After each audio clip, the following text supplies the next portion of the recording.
ஒரு ஜோசியர் ஒரு வீட்டுக்கு போறாரு. அங்க ஒரு 8 வயசு பையன் விளையாடிட்டு இருக்கான். அவனுடைய ஜாதகத்தை பாக்குறாரு. இந்த பையனுக்கு படிப்பே வராரு. இந்த பையன் கல்லு உடைக்க தான் லாயக்கு. படிப்புக்காக இந்த பையனுக்கு செலவழிக்காதீங்கன்னு சொல்லிட்டு போறாரு.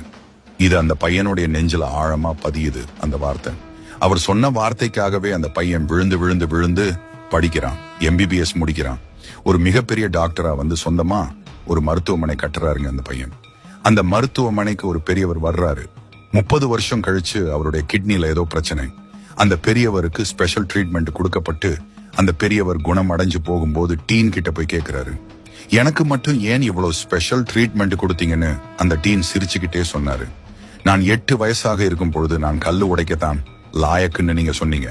நான் கல்லு உடைக்கத்தான் லாயக்கு என்று கணித்த உங்களால் அந்த கல்லு உங்களுடைய கிட்னில இருக்கும்னு கணிக்க முடியலையேன்னு சொன்னாராங்க. நம் ஜாதகமும் விதியும் நம் வாழ்க்கையை மாற்றுமா என்ற கேள்விக்கு நீங்கள் சொல்லுங்கள்.